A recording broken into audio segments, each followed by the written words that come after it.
Amoy mo?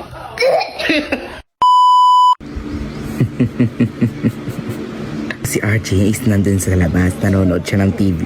Habang nanonood siya ng TV, naririnig nyo, diba? Papaputok ko tong fart bomb na nabili ko sa palengke. Mura lang naman to, kaya sige lang. At hindi ko rin alam kung gaano to kabaho. Basta sabi niya, fart bomb, kaya nga, mabaho to. Papaputok na natin sa labas kasi alam ko sobrang bang nito eh. Pwesto lang ako sa labas. Hanap lang ako ng magandang tiyempo para mapuputok to.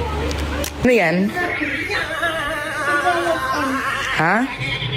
Oh, man, may kurente pala. Sunog ako. Hindi.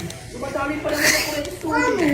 Ay? Ato, bakit ka Max Power? Doc, andyan ka ba, Doc? Where are you, Doc? What is this place, Doc? Ito, wala siya. Linis din yung nanay ko, guys. Patay ko. Putukin ko na. Bukan na ito. Okay, kailangan ito lang akin.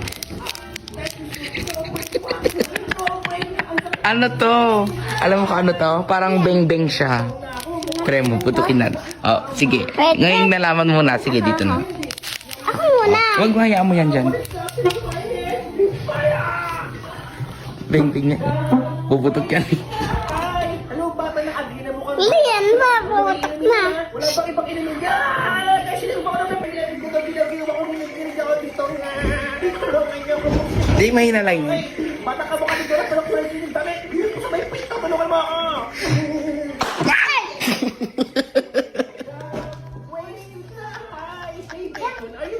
Huwag mo nga hawak. Umalis ka.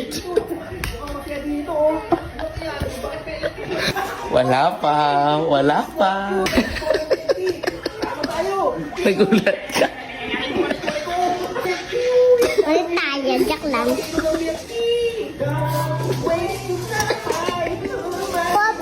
Kuha ka pa nga. Kuha ka pa nga.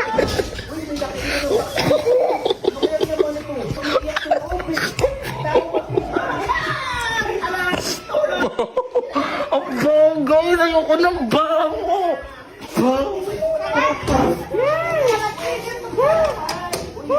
Amoy mo? Apit ka. Amoy mo? Uy, huwag ka dyan. Amalis ka dyan. Katiniti yung baho. Baho. Baho, no? Diba? Ang baho. Ay, nag-electric pa ng baho talaga. Hindi ko alam, may ano. Hindi siya ang baho. May utot talaga.